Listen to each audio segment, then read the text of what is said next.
Suffice to say, it was a rather interesting week in the National Hockey League, and we move forward here as we inch closer to the Stanley Cup playoffs. Nick Alberga joined alongside Rory Boylan on another edition of Sportsnet's NHL Power Rankings. Now, this conversation will come full circle somehow to Tom Wilson, so stay tuned to that and the Washington Capitals, Rory. But we start at number 10, and we're going to go wild here. Yeah, the Minnesota Wild. So, all the talk this year, deservedly so, has been on Kirill Kaprizov around this team. Even, Joel Eriksson, Jordan Greenway, the really young core. But here comes Kevin Fiala again. 25 of the 39 points that he's got this season have come in his last 19 games. Heating up down the stretch, just as he was doing last season before the NHL had to shut down in March. That followed with a pretty good, if short, bubble performance from Fiala, where he scored a couple of goals, got some points. Now you're wondering, boy, can he carry that into these playoffs? The underlying numbers for the Minnesota Wild are still a bit troublesome for me. Definitely a tough division to have to get out of. They're going to need a goalie performance, I think, to steal a series from one of the teams that they're going to face in round one. They're going to need, for sure, this offense to push them through, because that is their strength. And so that's why Fiala is going to be an X factor who's going to figure in here. Yeah, bottom line, they're progressing nicely. No doubt about that as we move to number 9. Speaking of progressing nicely, there's a guy who's closing in on 100 points. It's the Edmonton Oilers. I mean, unbelievable what Connor McDavid is doing this year. Hart Trophy winner, hands down, in my opinion.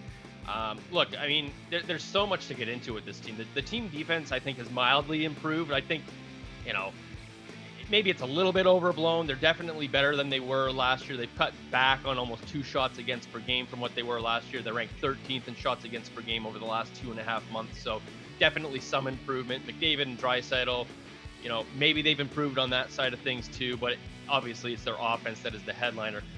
But the biggest difference on this year's team to last certainly is Mike Smith's performance. I mean, it's the best anyone at his age, 39, has done at this point. It's the best season Mike Smith has had since 2011-12, when he and Dave Tippett led the Arizona Coyotes to the Western Conference Final. That team had no talent remotely close to Connor McDavid or Leon Draisaitl. I'm not knocking that team. They are a good workhorse team and all that, but obviously no one has had a talent like those two guys in quite some time. What would be interesting is if they do get Montreal in round 1 of the playoffs, a team that they have beaten only twice in 7 games. That might just be a bad matchup. We'll see. But certainly Mike Smith is a guy to watch here who could, I mean, if he's doing what he's doing in this season and he carries that to the playoffs, Edmonton might be the favorite in the North Division. Yeah, I agree. Watch out for sure. And it does bring back shades of 2012 Mike Smith and that Coyotes team who loses in the conference final to the Los Angeles Kings. As we move on, maybe shades of 96? The Florida Panthers, Rory. Yeah. Look, there's a lot to like in this team, but they've allowed 3 or more goals in each of their last 7 games. They're going to get this all Florida playoff matchup for the first time that we've been looking for quite some time. We're going to get it this year.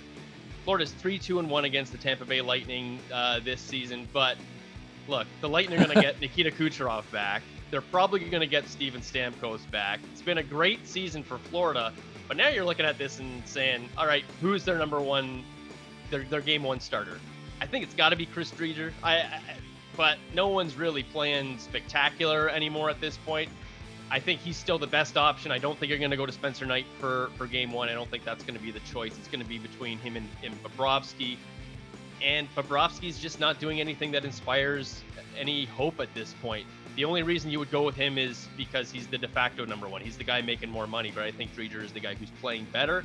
Still a little bit shaky in that department lately, and that's a little bit of a concern going in against the Lightning in round 1. Look, our predictions are coming next week, but those are 2 areas that concern me, maybe a bit more so in between the pipes, also the back end, especially when you look at that matchup with Tampa. It's going to be really, really difficult, but never say never this time of year as we get closer and closer to the Stanley Cup playoffs.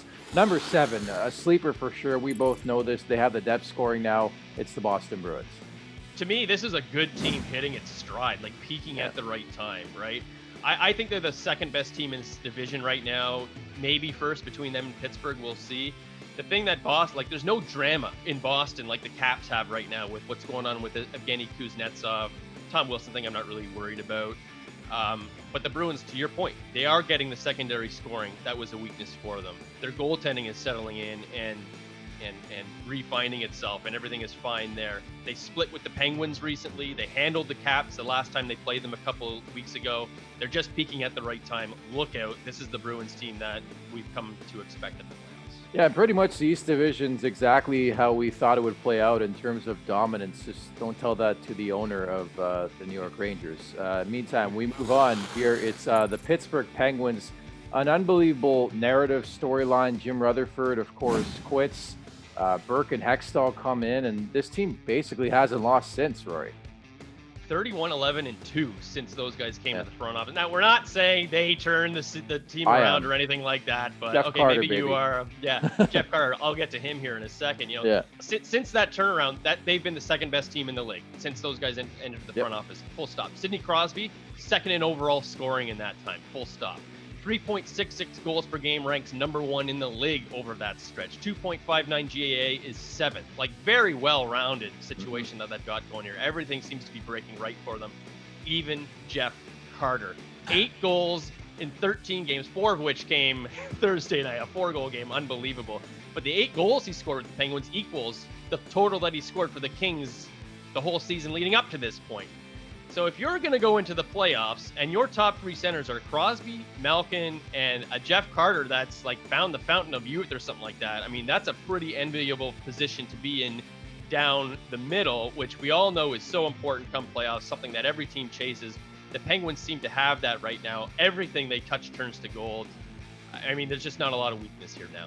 Hands up if you thought Jeff Carter would have 2 more goals than Taylor Hall this late in the regular season, but here we are. To number 5 we go. I think a team that'll be around 1 and 2 all season long into the playoffs as well. It's the Colorado Avalanche.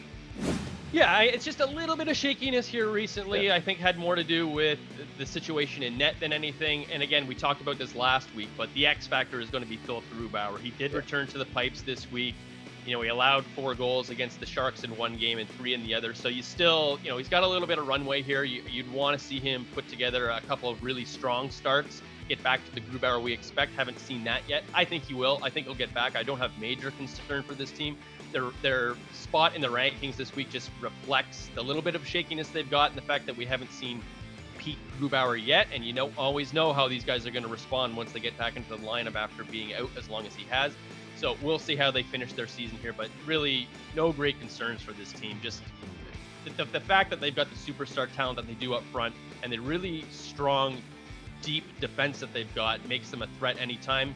All you're worrying about at this point is Grubauer finding himself. Yeah, also, I don't put too much stock in this time of year, especially for teams who have clinched a playoff spot. They're trying different guys, having different looks. I get it, and you're going to lose some games, much to the chagrin of my fantasy rosters. Down the stretch here, we move on to number 4. Sort of the same conversation, I guess, can be had in between the pipes. Freddie Anderson looks to be on the mend, but I still think Jack Campbell is the number 1 for the time being, the Toronto Maple Leafs, right?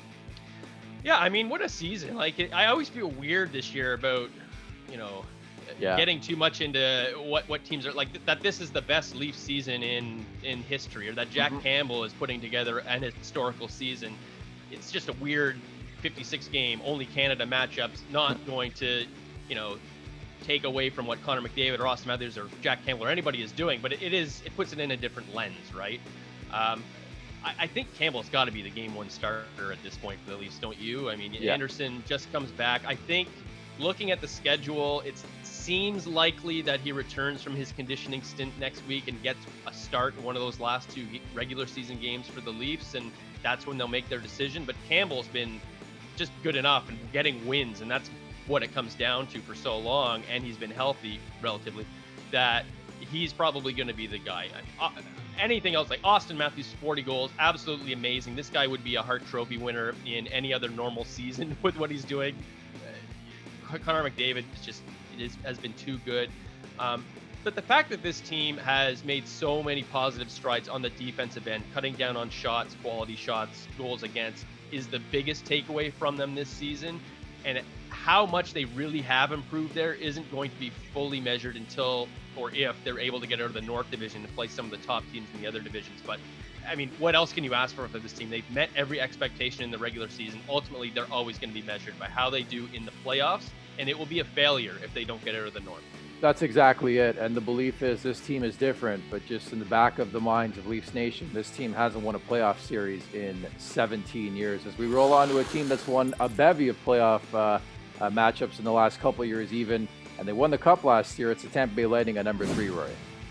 They all but buried the Dallas Stars when they played them. I mean, it's going to be really hard for Dallas to stay in it now. But so Tampa was the lead there. Again, they're going to get Kucherov back. They're probably going to get Stamkos back in the playoffs, and that just radically changes everything for this team, who are already good without them somehow. They can play you just about any which way. They can shoot you out. They can play a really strong defensive game.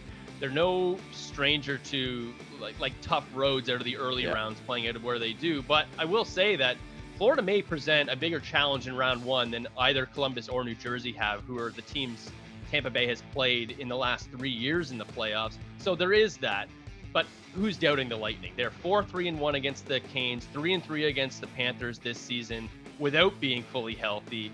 They got 2 games left here against the Panthers at the end of the season here. Not going to really read too much into that, to your point. They'll be trying different things. They're not going to have all these guys back yet. But Tampa, after a kind of a little bit of a lull, relatively speaking for this team, they seem to be getting back up again, and they're going to be ready to go for the playoffs. They might be a lot of people's favorites again.